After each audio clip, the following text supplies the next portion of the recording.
খ্রিস্টপূর্ব 1160 অব্দে ব্যাবেল নামক দেশের দক্ষিণে ফাদ্দান আরাম নামক এক শহর ছিল।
হে মহান ইস্তার, হে সকল প্রভুর মাতা, হে আমাদের দয়ালু প্রভু, আমাদের জন্মদানকারী মঙ্গলদাতা প্রভু, এই অবুঝ শিশুটিকে আরোগ্য দান করুন আর তার মা জননীকে আনন্দিত করুন।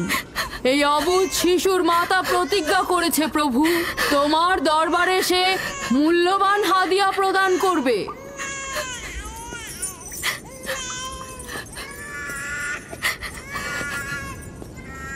আমি মহান ইস্তারের কাছে প্রার্থনা করেছি যেন তিনি তোমার সন্তানকে জীবিত রাখেন। তুমি এখন তোমার সন্তানকে নিয়ে যেতে পারো। তুমি তোমার সন্তানকে ঠিক সেভাবে মানুষ করবে যেন সে বড় হয়ে নিজেকে ইস্তারের সেবায় বিলিয়ে দিতে পারে। আপনিও মহান ইস্তারের কাছে আমি অনেক কৃতজ্ঞ। মহান ইস্তারের ওপর রহমত বর্ষিত হোক। আপনার ওই ইস্তারের মেহেরবানিতে আমার মৃত সন্তান জীবিত অবস্থায় ফিরে এসেছে। ইস্তার মহান, তার ওপর রহমত বর্ষিত হোক।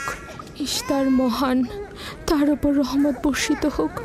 মহান ইস্তার, তার ওপর রহমত বর্ষিত হোক।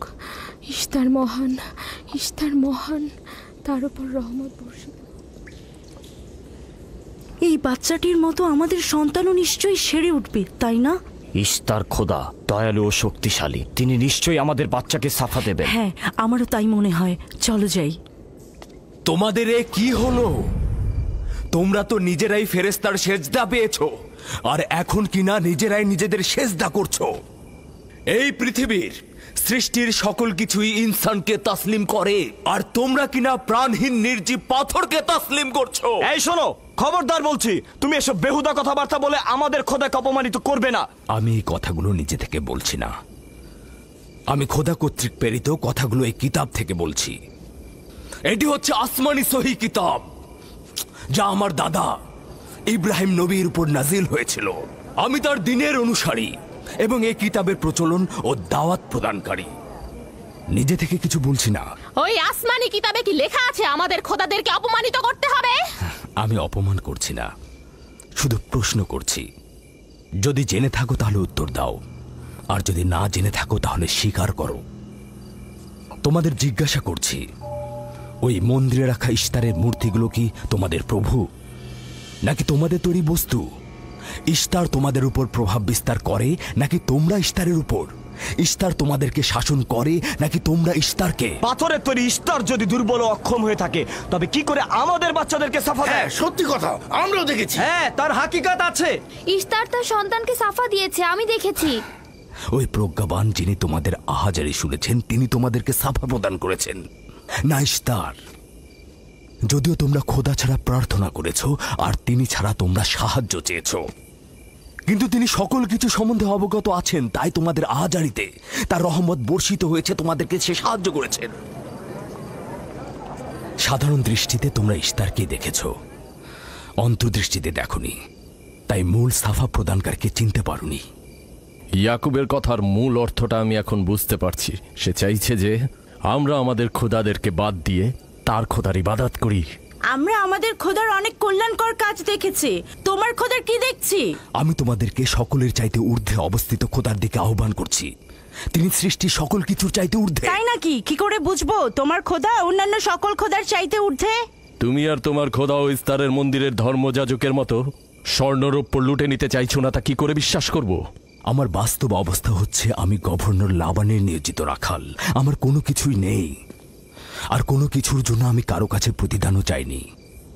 তোমরা কি আমাকে আমার কাজ অন্বেষণ আর রাখালি করা ছাড়া আর কিছু করতে দেখেছো? দেখেনি জন্য কি এখন আমাদের দেখতে হবে? তুমি হয়তো সুযোগের অভাবে ভালো আছো, নয়তো তুমিও কোনো অংশে কম যেতে না। তোমরা সবাই একই রকম। ধর্মকে তোমরা মুখোশ বানিয়ে নিজেদের আখের গুছিয়ে নাও, সহজ সরল মানুষদের ঠকিয়ে তাদের সম্পদের রাজা হও। তোমার কষ্ট বুঝতে পারছি। তোমার সন্তান মৃত্যুর কোলে ঢলে পড়েছে, অথচ কেউ তাকে সাহায্য করতে এগিয়ে আসেনি। না ইস্তার জাদুকর, না ওই মন্দিরের খোদা ইস্তার। তাই সকল খোদাকে দোষারোপ করার অধিকার হয়তো তোমার আছে। মন্দিরের অক্ষম ইস্তারের সঙ্গে আমার কোনো কাজ নেই। আমার কথা তোমার না দেখা প্রভুর সঙ্গে। আমরা অনেক ধৈর্য ধরেছি আর অনেক কষ্টও করেছি। এখন আর কোনো নতুন খোদাদের ধৈর্য ধরার মতো অবস্থা আমাদের নেই। আমাদের ধর্মযাজক আসছে, ফারাজ তার কথার শাস্তি পাবে। পালাও ফারিস, তুমি পালাও। ওইদিকে পালিয়েছে। ওইদিকে যাও, ওকে বন্দি করে নিয়ে এসো। দেখো যেন পালিয়ে না যায়। ওকে ছেড়ে দিন, যে করে হোক ওকে ধরে নিয়ে ফিরবে। ছেড়ে দিন, ওকে মাফ করে দিন।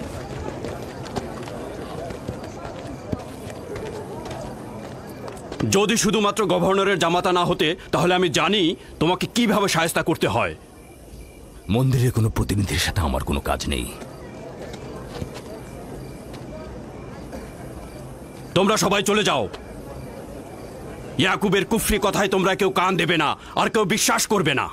তোমরা কি কেউ দেখছো না? হ্যাঁ, এই ইয়াকুব তার কুফরি কথাবার্তার কারণে ফাদ্দানে দুর্ভিক্ষ নিয়ে আসছে।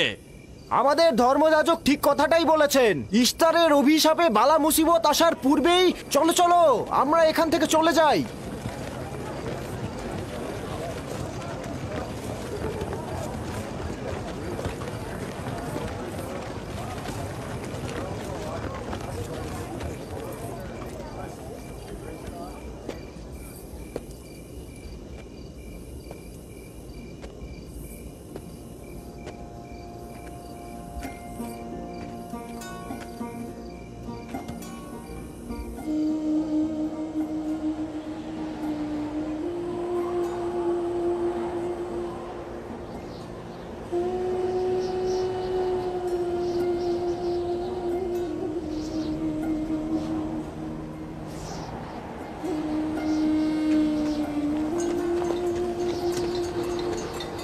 যদি খুব শীঘ্রই বৃষ্টিপাত না হয়, তাহলে ফাদ্দানবাসীর সকল ফসল নষ্ট হয়ে যাবে।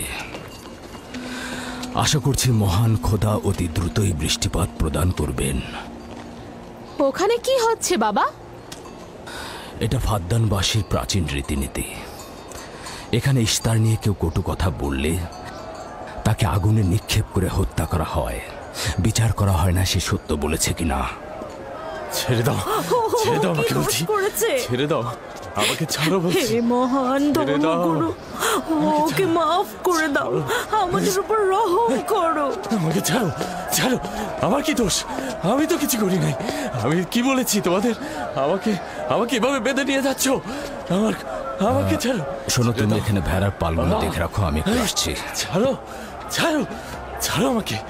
এই, ছেড়ে দাও, ছেড়ে দাও, ছেড়ে দাও। তোমরা তোমরা নির্মমতা করছো, তোমরা আমার উপর নির্মমতা করছো। আমাদের রহম করো। ছেড়ে দাও, ছেড়ে দাও। এই, আমার কি দোষ? আমার কি দোষ? আমাকে ছাড়ো, ছেড়ে দাও। এই, তোমরা আমার উপর অবিচার করছো। ওই যে দেখো, ইয়াকুব রাখাল, গভর্নর লাবানের জামাতা। ঠিক করছো না। আমাদের উপর দয়া করুন, আমাদের উপর রহম করুন। কাফের শাস্তি একটাই। ফাদ্দানবাসী, তোমরা যে এগিয়ে রাখো, তোমরা অবশ্যই শাস্তি পাওয়া উচিত। একদম ঠিক না, আমার উপর অবিচার হচ্ছে। আমি কিন্তু আমাকে এভাবে অমানবিক ভাবে পোড়ানো হচ্ছে, এটা তোমরা সহ্য করো না। তোমরা জেগে ওঠো, আমাকে বাঁচাও, বাঁচাও ফাদ্দানবাসী, আমাকে বাঁচাও ফাদ্দানবাসী। আমি বলছি আমি কোনো অন্যায় করিনি। অভিযুক্ত ফারাজ ইস্তারের শত্রু ও পাথর দিয়ে ইস্তারকে আক্রমণ করতে চেয়েছে এবং আমাদের খোদাকে অসমর্থ ও নালায়েক বলে আখ্যায়িত করেছে। ফাদ্দান শহরের প্রাচীন রীতিনীতি অনুযায়ী যে আমাদের খোদা ইস্তারকে অবমাননা করবে তাকে অবশ্যই আগুনে নিক্ষেপ করে হত্যা করা হবে। ফাদ্দানবাসী, তোমরা কি এরকম চুপ করে পাথরের মতো আমাকে দেখে যাবে?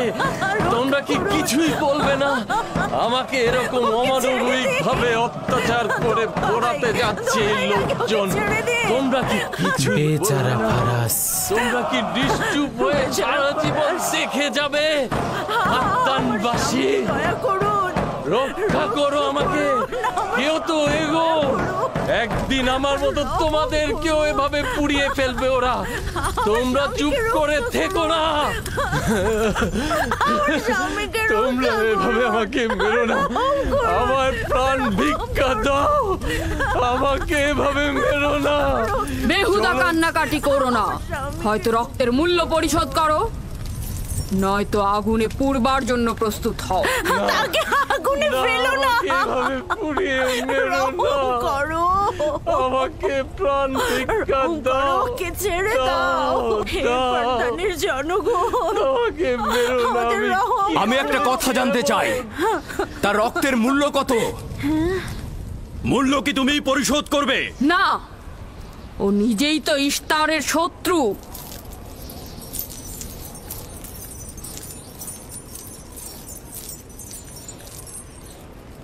তুমি নিজেই তো ইস্তারের শত্রু, প্রথমে তোমার নিজের রক্তের মূল্য পরিশোধ করো। তাহলে আমাকে বন্দি করছো না কেন? বন্দি করো। অগ্নিপিণ্ডের মধ্যে নিক্ষিপ্ত হওয়া তো আমাদের বংশের প্রাচীন ঐতিহ্য।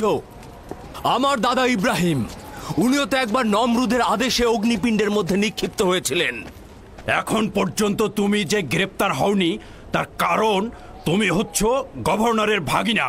তার অর্থ দাঁড়াচ্ছে এই যে আমার মামা গভর্নর লাবান ইস্তারে খোদাকে অবমাননা করতে পারে কোনো শাস্তি ছাড়াই। ওকে গ্রেপ্তার করো আর ওর দাদার মতো ওকেও আগুনে নিক্ষেপ করো।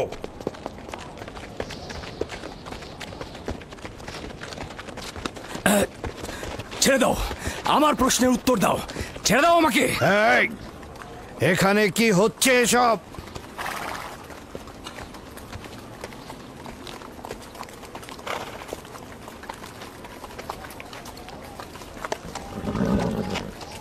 ওকে ছেড়ে দাও আর অভিযুক্তকারীকেও মুক্ত করো। ফারাসের অবশ্যই শাস্তি পাওয়া উচিত। যখন ইয়াকুব জীবনের মূল্য পরিশোধ করতে চায় তখন তোমাদের কোনো অধিকার নেই ওকে শাস্তি দেবার।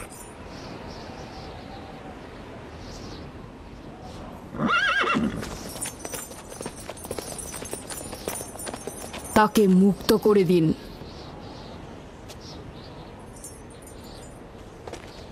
ইয়াকুব, তুমি অবশ্যই ফারাসের জীবনের মূল্য স্বরূপ 500 দিনার পরিশোধ করবে। হ্যাঁ, কোনো সমস্যা নেই, আমি এই অর্থ পরিশোধ করব।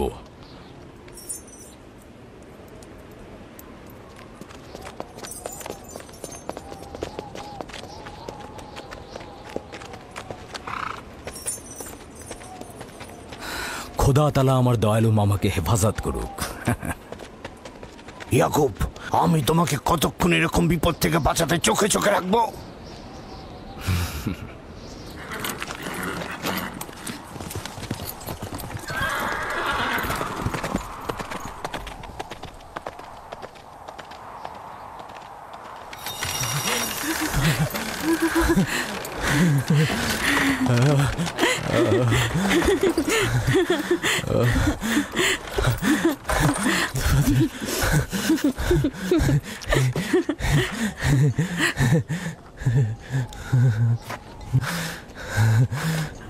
আপনি মহান, আমরা কৃতজ্ঞ, আমরা অনেক কৃতজ্ঞ আপনার কাছে।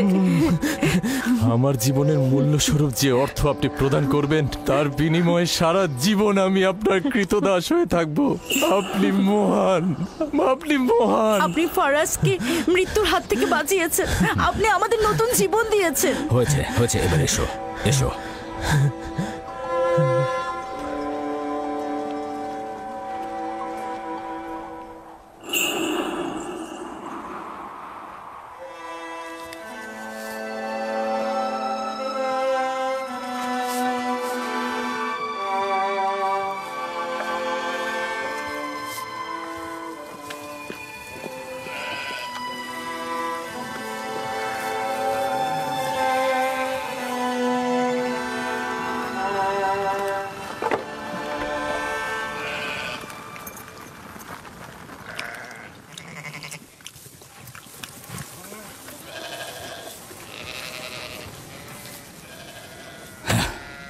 লোকটি আসলেই খুব ভালো, আসার পর থেকে শুধু কাজই করে যাচ্ছে।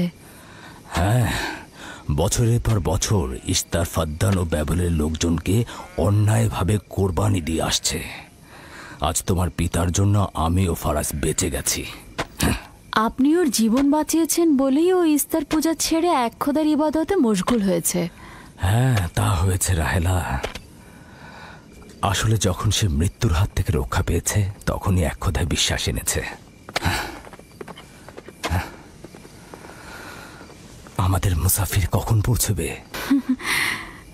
খুব শীঘ্রই হে খোদার নবী, বেশি দিন বাকি নেই। বছরের পর বছর তোমার সন্তানের প্রতীক্ষায় রয়েছি।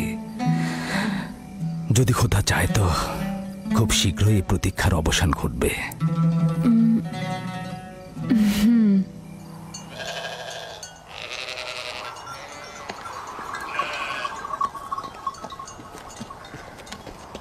ইস্তেকদার, তোমার ও তোমার পরিবারকে সালাম। তোমার উপরও দরুদ বর্ষিত হোক ইয়াকুব রাখাল। হ্যাঁ, কৃতজ্ঞতা জ্ঞাপন করছি। মন্দিরে ইস্তারের জন্য খোরমা হাদিয়ে নিয়ে যাচ্ছ? প্রভুদেরকে তো অবশ্যই খুশি করতে হবে, তা না হলে তো এবছর বৃষ্টিপাত হবে না, তাই না? আমার কিন্তু মনে হয় মন্দিরের ইস্তারে চাইতে তোমাদের বেশি দরকার ওই খোরমা। তোমার কাজ হচ্ছে আমাদের খোদাকে অপমানিত করে আমাদেরকে রাগান্বিত করা, তাই তো? তোমরা কি নিশ্চিত যে ইস্তারের মন্দিরের ওই পাথরের মূর্তিগুলো সত্যিকার অর্থে বৃষ্টি বর্ষিত করতে পারবে? তোমার এসব কুফুরি কথাবার্তার কারণেই আমাদের মন্দিরের খোদা নাখোশ হয়েছে, আর এই কারণেই ফাদ্দানের আকাশে আজ মেঘ নেই। এই ইয়াকুব, ইস্তারের অবমাননা থেকে তুমি নিজেকে রক্ষা করো। চলে এসো, চলে এসো।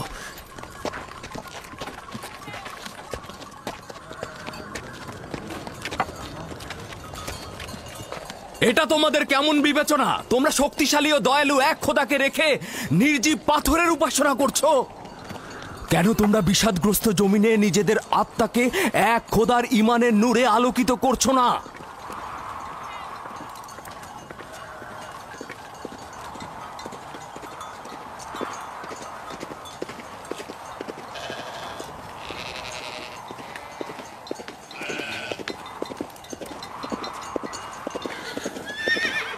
হে মহান ইস্তার ইলাহি, তোমার ফলপ্রসূ এই মন্দিরখানা তোমার শত্রুদের রক্ত দ্বারা পবিত্র করব।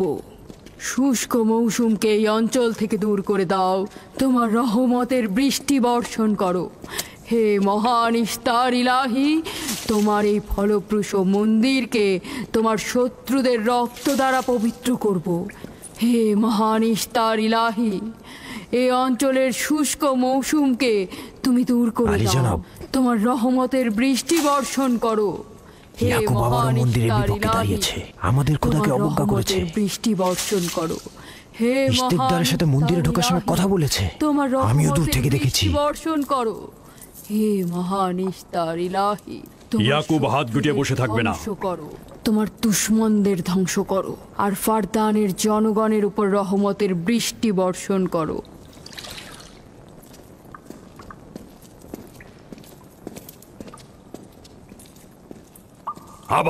ইয়াকুব আবারও শুরু করেছে। আশা করছি ওর উপর এবার খোদার লানত বর্ষিত হবে। এখন আমাদের কি করা উচিত? লাবানকে এখানে ডাকো, তার সাথেই সমাধান করব। যত তাড়াতাড়ি সম্ভব লাবানকে আমন্ত্রণ করো।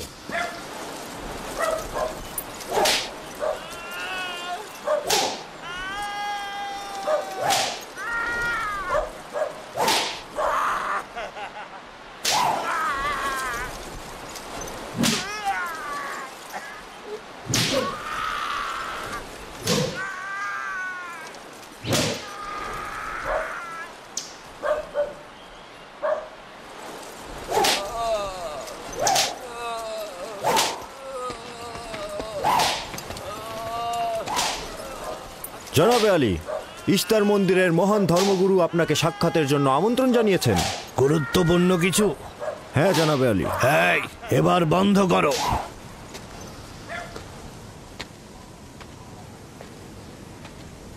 তুমি যদি আবারও চুরি করেছো তাহলে তোর আর আঘাতে আর জীবিত ফিরবে না। আমি কথা দিচ্ছি এমন ভুল আর কখনো হবে না। ছেড়ে দাও একে। এসো।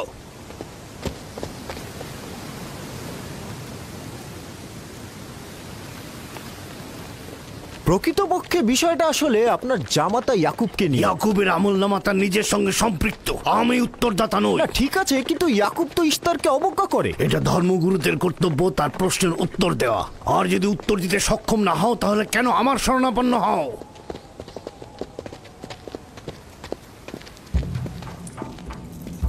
খোদার চাইতেও বড় খোদা মহান ইস্তার রাগান্বিত হয়েছেন। আমি দুর্ভিক্ষ দেখতে পাচ্ছি, যা ফারদানের জনগণের জন্য শুষ্ক মৌসুম আর মৃত্যুর কারণ হতে যাচ্ছে। জনাবে আলী, আপনি একটু অপেক্ষা করুন, আমি ধর্মগুরুকে খবর দিচ্ছি। মহান ইস্তারকে সে রাগান্বিত করেছে। এই অপমান ইস্তার সহ্য করতে পারছেন না। কেউ একজন ইস্তারকে খেপিয়ে তুলেছে। যে মহান খোদাকে অপমান করেছে সে দ্রুতই শাস্তি পাবে। মহান ইস্তার তার বলি চাচ্ছেন। লাবান, কেন তোমার ভাগিনে ইয়াকুবের কুফরি বন্ধ করছো না? তোমরা তো ব্যাবিলনের জনগণের ইমানের মালিক। তার প্রশ্নের জবাব দিয়ে দাও। আমি তো গভর্নর, ধর্মগুরু নই। কিন্তু সে তোমার ভাগিনা এবং তোমার কন্যাদের স্বামী। আমি ফারদানের শান্তি আর নিরাপত্তায় নিয়োজিত। আমার ভাগিনার কার্যাবলী দেখার জন্য নয়। এই কারণেই তাকে শান্ত করতে হবে। সে ফারদানের শান্তি নষ্ট করছে।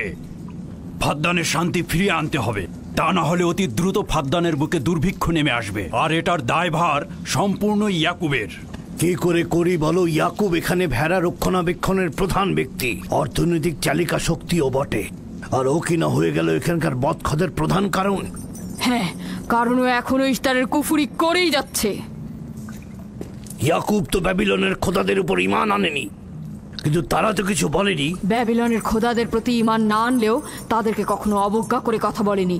কিন্তু এখানে তো সে মহান ইস্তারকে অবমাননা করেই চলেছে। তুমি অবশ্যই তাকে শান্ত করবে। অবমাননা করে? অবশ্যই করে। তুমি কি কখনো ভেবে দেখেছো যে ব্যাবিলন রাজ্য কেন তোমাকে নিয়োজিত করেছে? তাহলে এটাও জেনে রাখো কেন আমাকে গভর্নর নিয়োগ করা হয়েছে। উত্তম হলো এটা জানা যে আমি ব্যাবিলন থেকে ফরমান গ্রহণ করি, না তোমাদের থেকে, না তোমাদের ইস্তার থেকে। যদি ইস্তারের মন্দিরের ধর্মগুরু বাবেল এই কথাগুলো তুলে ধরেন তবে কোনো অসুবিধা নেই তো?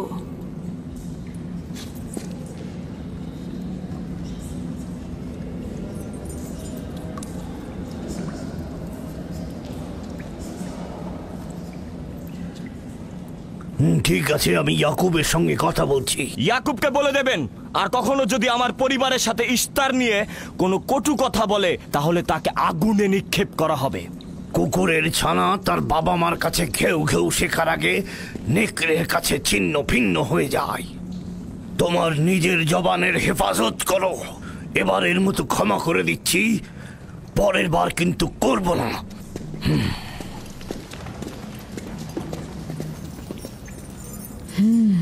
সবাই শুনে রাখো, যদি দুর্ভিক্ষের কারণে আমার ফসল নষ্ট হয় তবে ইয়াকুব আর তার পরিবারের কাউকে আমি জ্যান্ত রাখবো না। দেখা যাক না, একবারই তো কোনো কথা বলে লাভ নেই।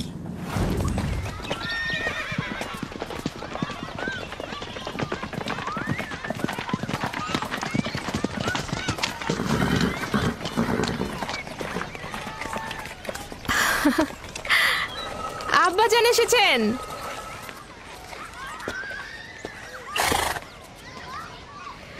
আসসালামু আলাইকুম আব্বাজান, এবার অনেকদিন পর এলেন। সালাম আব্বাজান। কি সৌভাগ্য আমাদের, ফাদ্দান আরামের মহৎ ব্যক্তি দেশের গভর্নর তাহলে সময় পেলেন মেয়েদের দেখতে আসার। এই ইয়াকুবটাকে নিয়ে আর পারি না। কি হয়েছে আব্বাজান? আবারও কি ইস্তার মন্দিরের ধর্মগুরুরা অভিযোগ করেছেন? তার মানে ফারদানের এইসব দাঙ্গা হাঙ্গামা ধর্মগুরুদের ষড়যন্ত্র। ইয়াকুব এগুলোর সঙ্গে জড়িত নয়, তাই তো? আব্বাজান, আপনি খুব ভালো করেই জানেন ইয়াকুব রেসালাত আর নিজের কাজ ছাড়া অন্য কিছুই করে না। কয়েক হাজার বছরের প্রচলিত ইস্তার মন্দিরের সঙ্গে তার কি কাজ? যদি সে এটাই চায় যে সে তার পিতামহের দিন প্রচার করবে, তাহলে সে আমাদের পরিবারের সঙ্গে করুক। কিন্তু মানুষের বিশ্বাসকে কেন অবমাননা করছে? আমার মনে হয় আব্বা আপনি ভুল করছেন। সে অবমাননা করছে না, সত্য প্রচার করছে। আব্বাজান, কিছু মনে করবেন না। ইয়াকুব আসলে এক খোদার প্রতিনিধি হয়ে তার নিয়মকানুন সম্পর্কে জনগণকে সচেতন করে তুলছেন, যেটা তার কর্তব্য বলে মনে করছেন। যেরকম আপনার কর্তব্য ফাদ্দানের জনগণের নিরাপত্তা প্রদান করা। তোমরা তার মতো কঠোর ও বেপরোয়া হয়েছ। আমি যদি চাই দায়িত্ব পালন করতে, তাহলে তোমরা মরুভূমিতে ভবঘুরে হয়ে ঘুরবে। আব্বাজান, আমি আর আমার বোন লিয়া আমাদের স্বামীর দিনে অটল আছি, তাই এক খোদার আইন বাস্তবায়নে আমরা তাকে সাহায্য করেই যাব। তোমরা সবাই দেওয়ানা হয়ে গেছো। তোমরা কেউ আমার অবস্থার কথা চিন্তা করছো না। তোমরা কি জানো, ব্যাবিলনের ধর্মগুরু যদি জানতে পারে আমার ভাগিনা ইস্তারের বিরুদ্ধে অপপ্রচার চালাচ্ছে, তাহলে আমার কি অবস্থা হবে ভাবো। আমি তখন কতটা বিপদে পড়বো। ইয়াকুবের খোদার শক্তি ওই বাবেলের মন্দিরের ইস্তারের থেকে অনেক বেশি। আব্বাজান, আমাদের উচিত হচ্ছে আমাদের নিজেদের খোদাকে ভয় করা, ওই পাথরের খোদাকে নয়। আমার না তার খোদার সঙ্গে কোনো কাজ রয়েছে, না এদের খোদা। শুধু বলবো ইয়াকুবের কোনো অধিকার নেই ফাদ্দানের লোকের কাছে আমার অবস্থান নড়বড় করে দেয়া। কি হয়েছে রাহেলা? রাহেলা, রাহেলা, কি হয়েছে রাহেলা?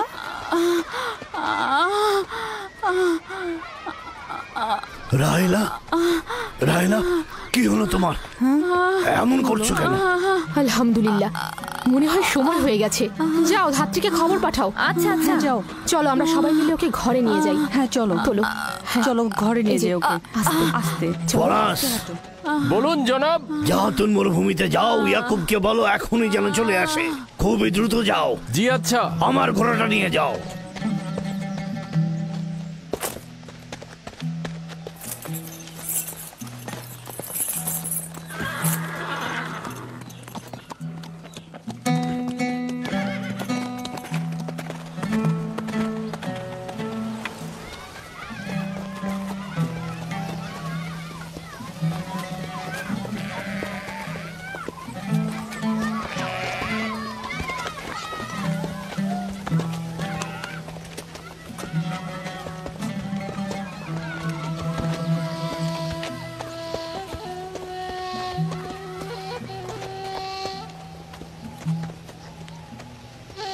রাখালেরা চতুষ্পদী প্রাণীগুলোকে হেদায়েত করে, আর নবুয়াত ইনসানদের হেদায়েত করে থাকে।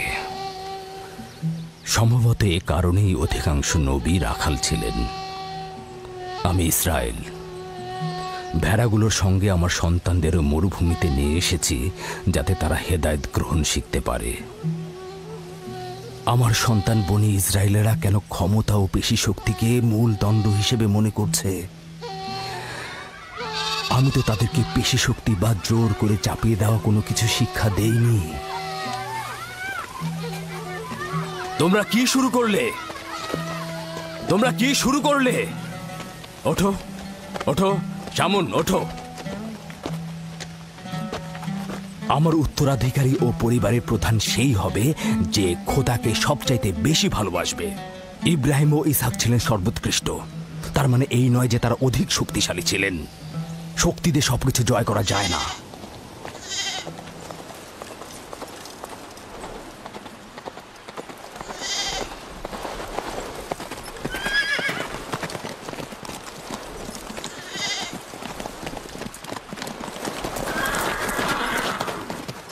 কি হয়েছে ফারাজ?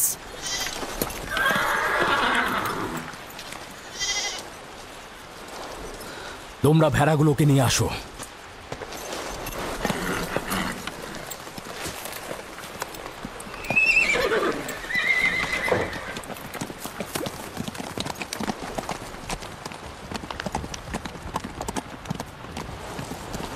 কিছু কি হয়েছে? আব্বাজান কোথায় গেলেন? কিছুই না, ভেড়াগুলোকে একত্রিত করো, আমরা ফিরে যাব।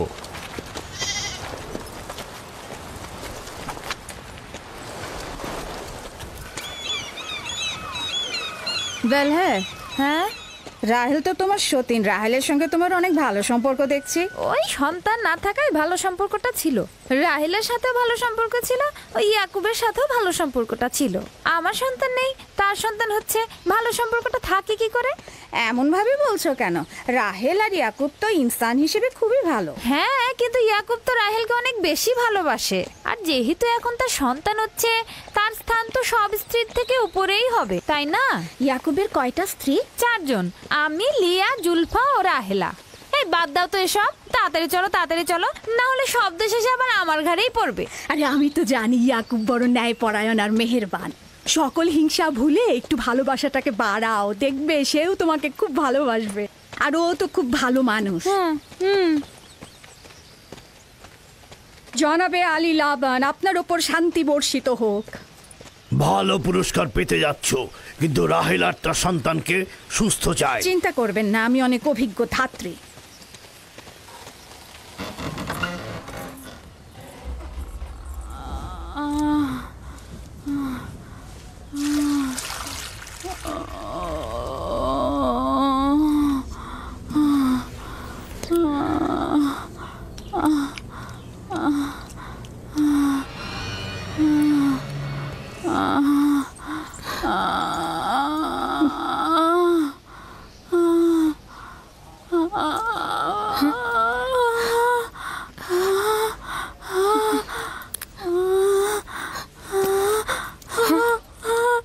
চিন্তা করো না, সব ঠিক হয়ে যাবে, খোদা মহান।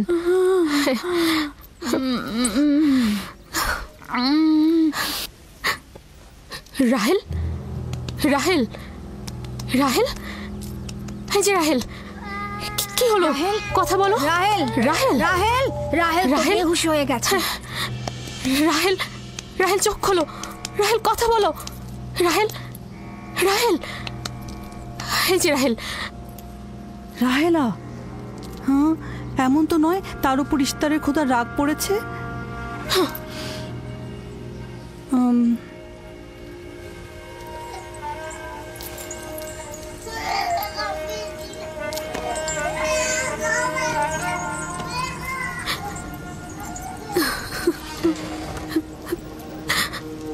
ওকে রাখো।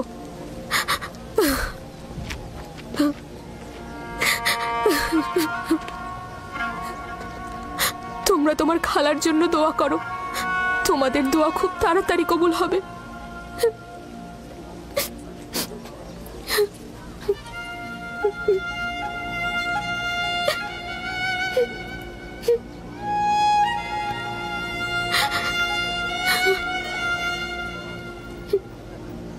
তোমরা কাজ করছো না কেন?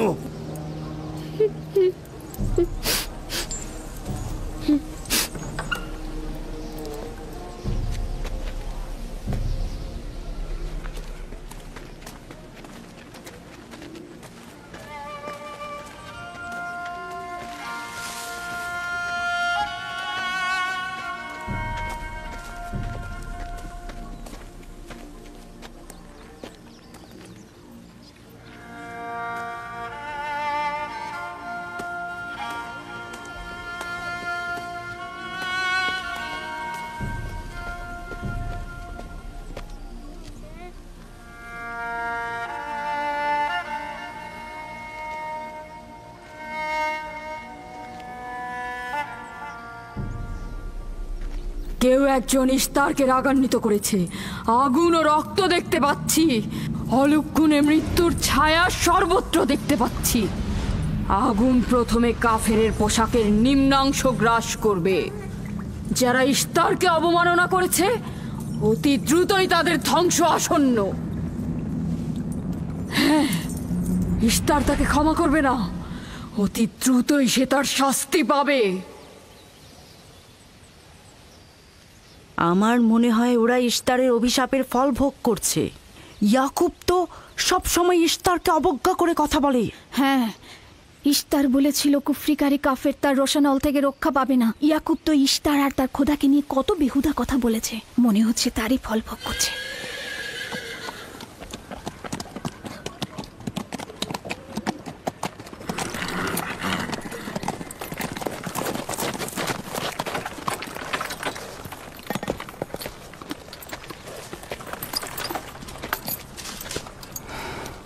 রাহেলের অবস্থা কেমন? আমি কিছু বলতে পারছি না।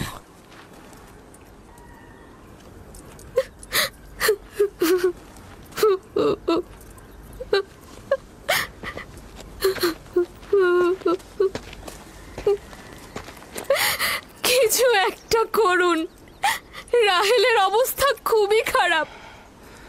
শান্ত হও, খোদার উপর ভরসা রাখো, তিনি যেমন চাইবেন তেমনই হবে, ভরসা রাখো। মানুষজন সব বলা বলি করছে, ইশতারের অভিশাপে আমরা এই বিপদে পড়েছি।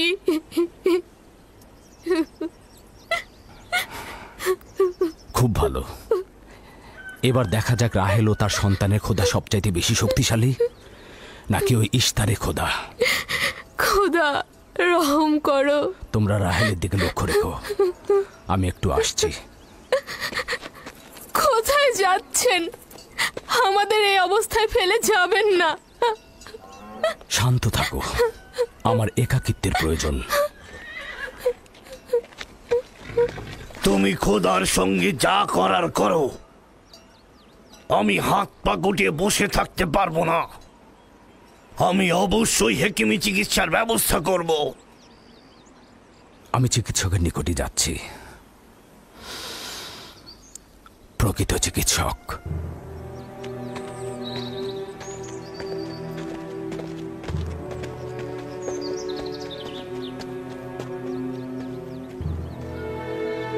সে যেমন ফাদ্দানের লোকেদের বিপদের কারণ হয়েছে, তদ্রুপ আমার কন্যাদেরও বিপদের কারণ হয়েছে। জানি না ওর সঙ্গে কি করব।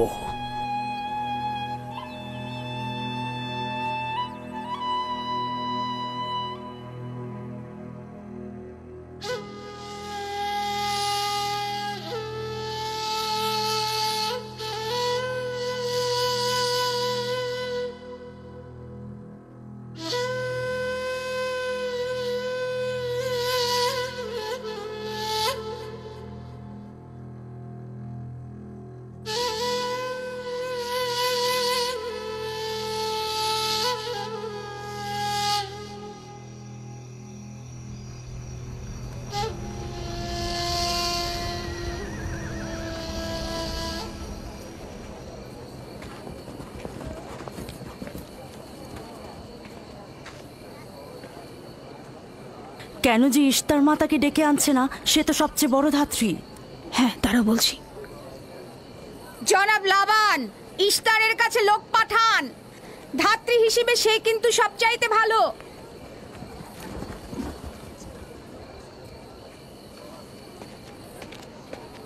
যাও গিয়ে খোঁজ নাও ইস্তার আছে কিনা। যা চাই তাই দেবো। বলবে লাবান বলেছে যদি তার কন্যাকে নাজাত দাও, ইয়াকুবকে ফাদ্দান থেকে বার করে দেবো আর তার পাপ থেকে ইস্তার মন্দিরকে রক্ষা করব। যাও।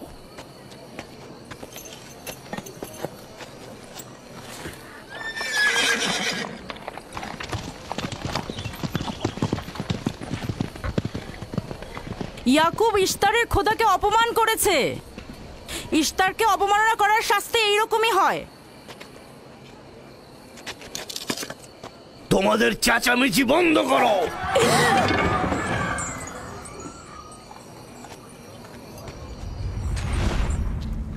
ইয়াকুবকে বলো কেন সে তার খোদার কাছে সাহায্য চাচ্ছে না। আমি যদি তার জায়গায় থাকতাম তবে অবশ্যই এ সময় আমার খোদাকে ভুলে যেতাম না। আমাকে পাঠিয়েছেন জনাব লাবান। তিনি কথা দিয়েছেন তার কন্যাকে যদি নাজাত দিতে পারেন, ইয়াকুবকে ফাদ্দান থেকে বের করে দেওয়া হবে। আমার দৃষ্টিতে এটা সর্বোত্তম সময় ফাদ্দানবাসীকে মহান ইশতারের কুদরত সম্পর্কে জানিয়ে দেবার এবং তার শক্তিমত্তা সম্পর্কে বুঝিয়ে দেবার এটাই উৎকৃষ্ট সময়। যদি রাহেলাকে বাঁচাতে পারো তাহলে তোমাদের উপর ফাদ্দানবাসীর ঈমান বৃদ্ধি পাবে। এখানে স্বর্ণরৌপ্যের ভান্ডার হবে। রাহেলের মৃত্যুও একই পরিণাম নিয়ে আসবে। বাদ দাও, মরে যাক। খুব ভালো, যাও এই কথাই গিয়ে বলো রাহেলের মৃত্যু ইশতারের অভিশাপের ফল। একক খোদার ইবাদত করা এবং ইশতারকে দেখেও না দেখার ভান করার এমনটাই ফল। যদি এমনটা হতো, রাহেল ও তার সন্তানের মৃত্যুর পর আকাশ থেকে বৃষ্টি বর্ষিত হচ্ছে,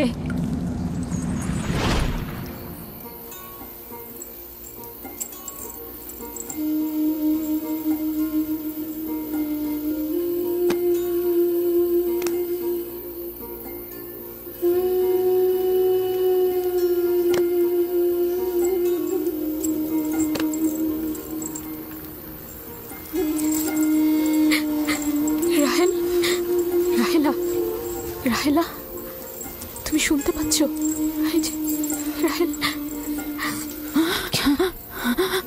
কি করছো এসব? আরে ধোঁয়া দিয়ে জ্ঞান ফেরাতে হবে, তাহলে মা বাচ্চা মারা পড়বে। এই ধোঁয়া তাকে মেরে ফেলবে, সুস্থ করবে না।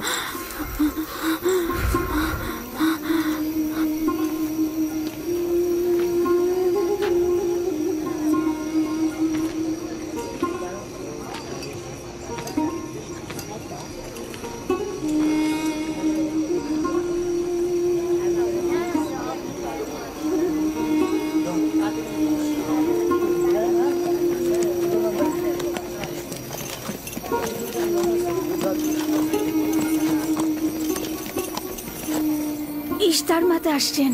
দেখা যাক এবার কার খোদা বিজয়ী হয়, ইয়াকুবের খোদা নাকি মন্দিরের খোদা? আরে পরিষ্কার বোঝা যাচ্ছে বিজয়ী হবে ইশতার।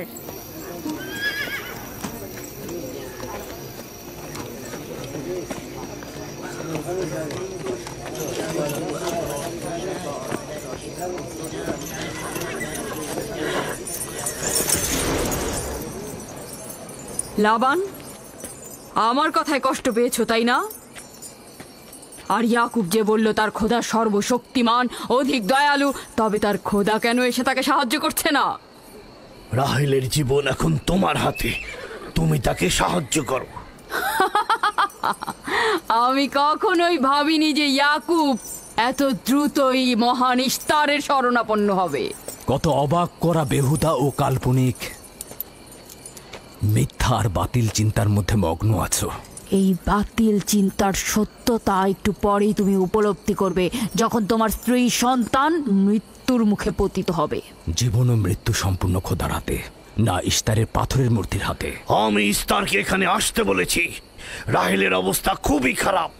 রাহেলের নিজের খোদা ব্যতীত আর কারো খোদার প্রয়োজন নেই। তুমি বের হয়ে যাও, বের হও। ইয়াকুব, আমি এখানে দাঁড়িয়ে আছি। দাঁড়িয়ে আছো কেন? বের হয়ে যাও। তোমার স্ত্রী সন্তান ধ্বংস হবে। মহান ইশতারের ক্রোধে তোমাদের ধ্বংস অনিবার্য। আমার সহধর্মিনী তোমার দয়ায় আসেনি যে তোমার বদ দয়ায় ধ্বংস হয়ে যাবে। তুমি বের হয়ে যাও। ফাদ্দানের জনগণ, এই লোক নিজের জন্য কোনো রহম নিয়ে আসেনি এবং সে তোমাদেরও কোনো রহম দিতে পারবে না। সে তোমাদের জন্য যেমন দুর্ভিক্ষ নিয়ে আসছে, তেমনি তার স্ত্রী পুত্রের জন্য মৃত্যু ডেকে নিয়ে আসছে। অতি দ্রুতই তোমরা ইশতারের কুদরত দেখতে পাবে। তোমার কারণে আমার কন্যার জীবন যদি বিপন্ন হয়,